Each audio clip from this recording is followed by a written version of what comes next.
Hello everyone. Welcome to this video series on cryptography and network security lab. So in this video we are going to discuss about the program 6. So before going to the program, like and share this video and also subscribe to my channel for notifications on latest videos. Alright. So the aim of this program is to implement DES algorithm. Okay. So actually DES is one of the popular algorithms in cryptography. So some facts about DES algorithm.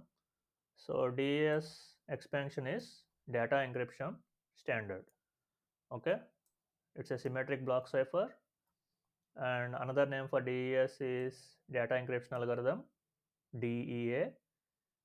Okay, and actually, this algorithm was replaced by another advanced algorithm called AES, Advanced Encryption Standard.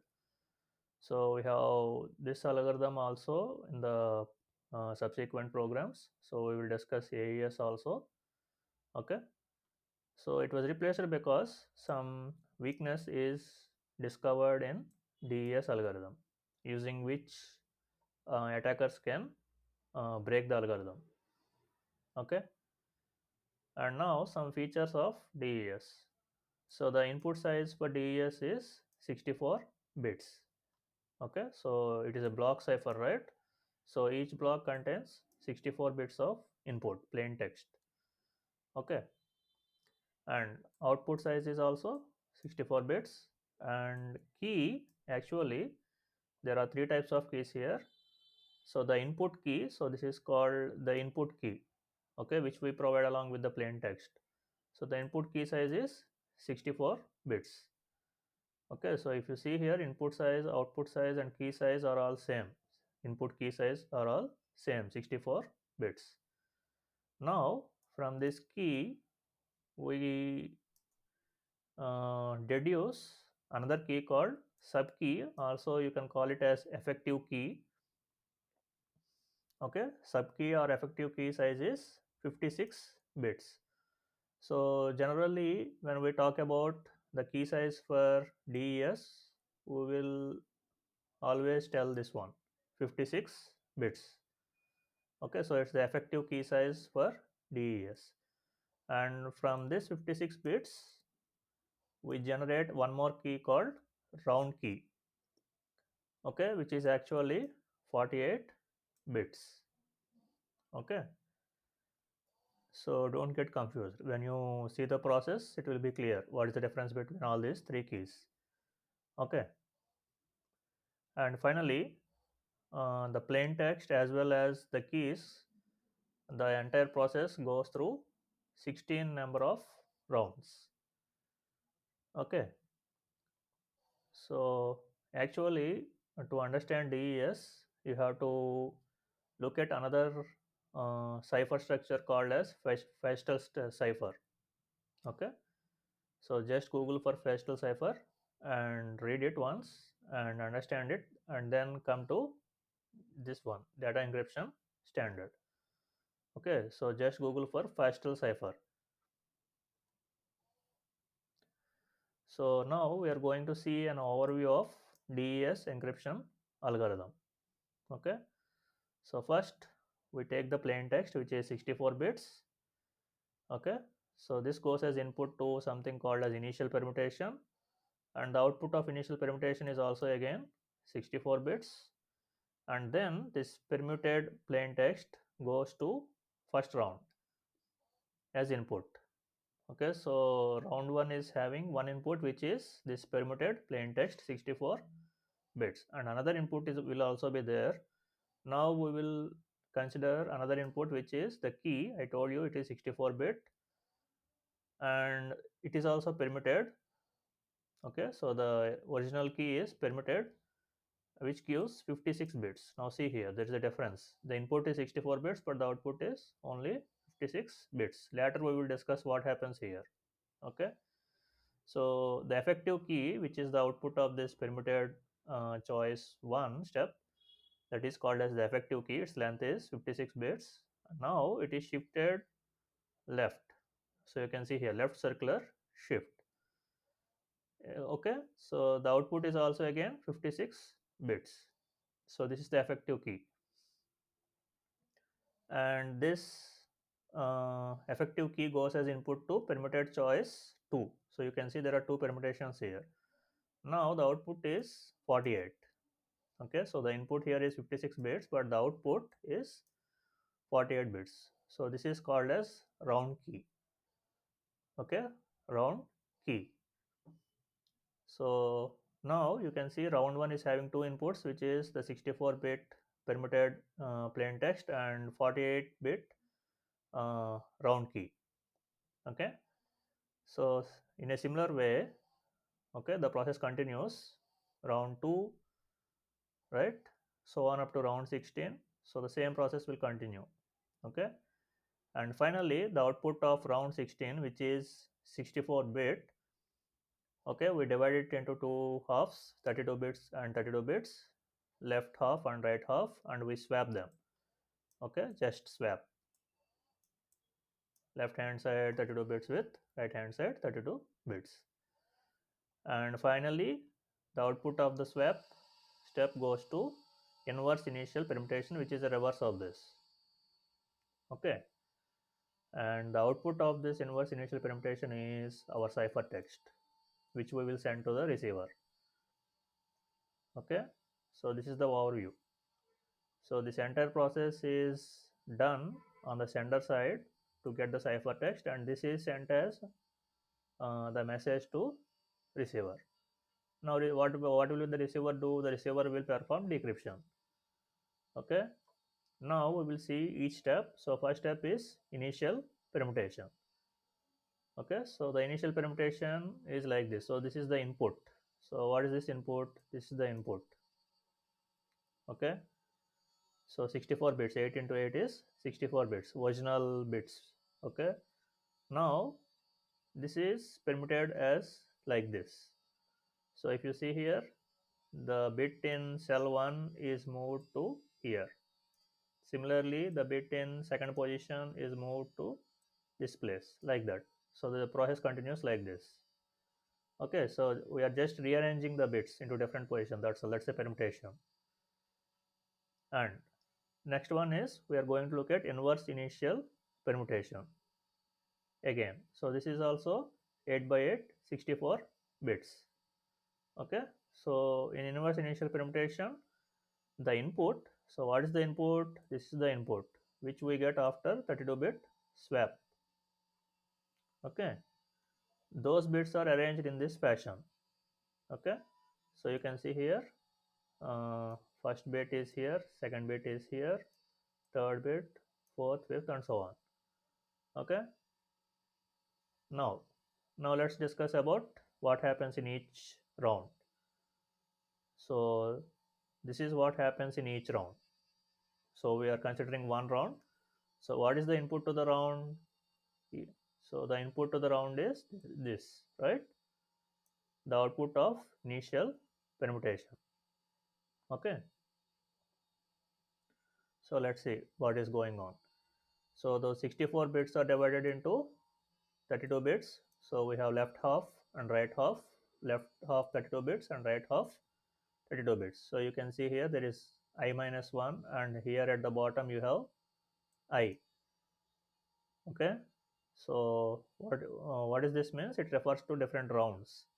So if you take round 2, okay, I as 2, this becomes 1 and this becomes 2. Okay, like that. So now if you see here, the right half bits are taken as it is as the left half for next round. Okay, so there is nothing being changed here. The right half as it is being stored as left half for next round. Okay, now let's see what happens to this right half here and also the left half here. So if you see here, the right half 32 bits goes through something called as Mangler function. Okay, so there are different operations being performed here, and the output of this Mangler function is again 32 bits, which is XORed. So this is XOR operation. Okay, so here also we have XOR. We will come to this later, but this is XOR. So the output of the Mangler function is XORed with the left half 32 bits. Okay, and again the output is 32 bits, which is the right half input for next round. Okay, now if you see here in the Mangler function, we have first an expansion permutation. So why it is called expansion permutation means that 32 bits are being converted into 48 bits. Okay, that's why it is called expansion permutation. Now it is being XORed. So what is it? What is it being XORed with? It is being XORed with the round key. So you remember this, right, from the previous slide? Okay.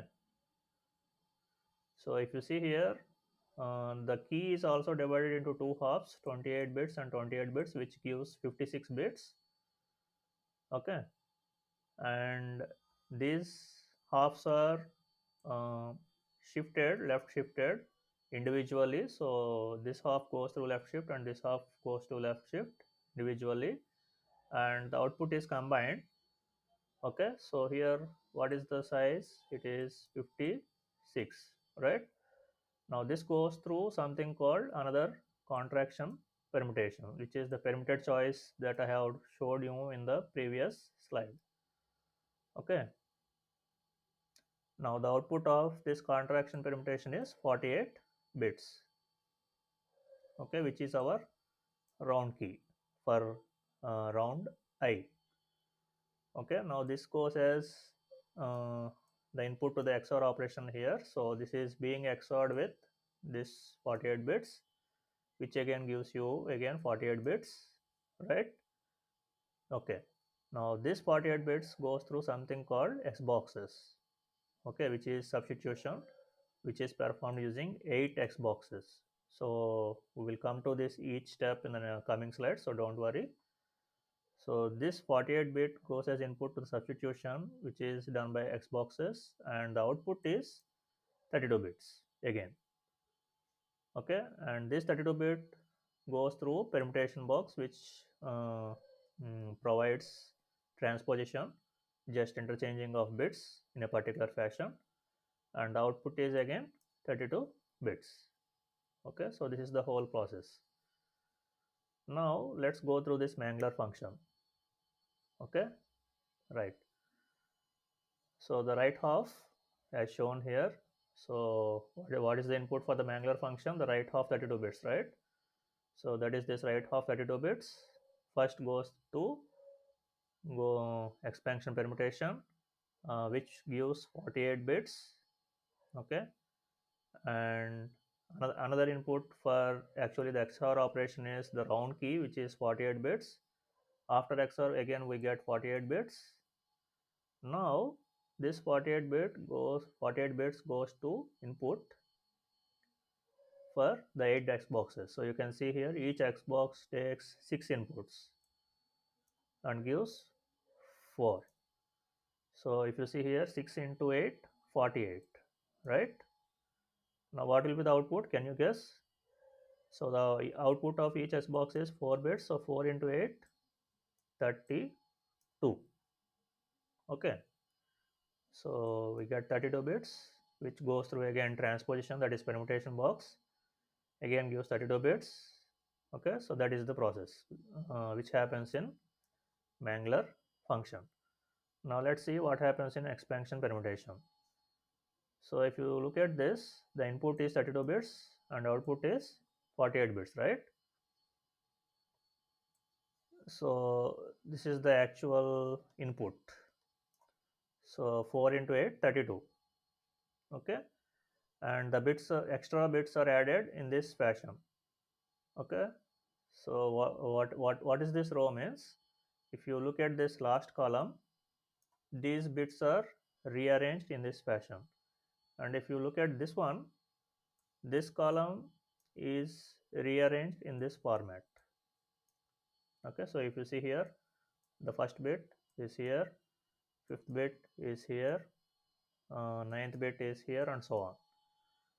Okay, so this whole thing is an 8 by 6 matrix. So 6 eights 48. Okay, 48 bits. Now this 48 bits and the round key is XORed, which again gives 48 bits, and this 48 bits goes as input to this 8 X boxes. Now I am taking here an example. I am considering the 6 bits input for S1. So S box 1 as this 1 0 0 1 1 1. Now what is an X box? X box will be like this. So this is only just one X box. So you might be having a doubt, how are we getting these numbers in this table? Okay, so in the S box. So this is a static X box. Okay, the values are already prefixed. They are chosen by the designers of DES.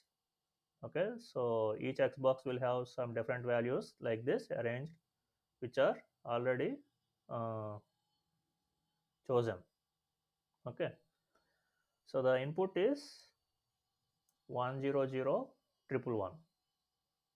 Okay, now take the first bit and last bit. So the first bit and last bit is 1 1, that is this row number. Okay, next consider the in between bits, which is double 0 1 1, which is this column index. Okay, now what is there in the intersection of this row and this column? Okay, we have 2. Okay, so the output will be 2. Okay, which is 4 bits. I told you, no, the output of each X box is 4 bits. So that is that 0010, which represents 2. Okay, so this is the output. Like that, every S box will give 4 bits as output, and 4 into 8 32. Now this 32 bits goes as input to permutation box, where transposition takes place, and the transposition takes place in this manner. Okay, so it's a 4 by 8 matrix, which is which gives again 32 bits. Okay, right. So that is the Mangler function. So next thing which is left out is key scheduling. So we have to discuss about this part. Okay, let's see. So first one is permitted choice, right? So what happens in permitted choice is, in these 64 bits, each 8th bit is dropped. So we are going to drop each 8th bit. So bit 1, 2, 3, 4, 5, 6, 7, 8. Drop it. Again, 9, 10, 11, 12, 13, 14, 15, 16. Drop that bit. Like that, we will drop every 8th bit. So how many bits will we get? We will get 56. Okay. So that is called our effective key, which is of 56 bits. Right? Okay. Now, we will discuss what happens here. So see, I am telling you there will be left shifts, right? So how many left shifts we are going to do? There is a rule for that. So if the round number is 1, 2, 9, and 16, for these 4 rounds, we will do only one left shift. Okay, so you have to remember this. And for all other rounds, we are going to do 2 left shifts. Okay, that is the thing, right? So that is about key scheduling. And the last thing we are going to see in DES is decryption. So I think you are already familiar now with the encryption process. So the decryption is also the same thing, but what the difference is? So what is the input for round 1 in encryption? It was round key 1, right? Round key 1. So for round 2 we have round key 2, etc. Here you have round key 16. That is for encryption.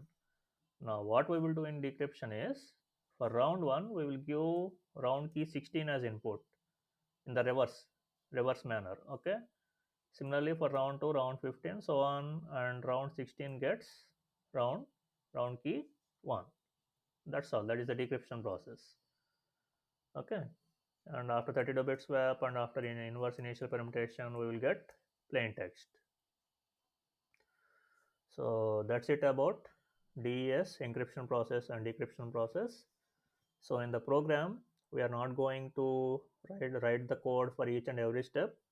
So in Java, we are going to use the cryptography API, which has already the DES implemented. So we will take plain text and we will provide a key as input to the DES, and we will get the ciphertext as output. Similarly, we will take the ciphertext, decrypt it, and again get the plain text back. Okay, so that will be there in the program. We will see in the next video. Okay, right. Thank you.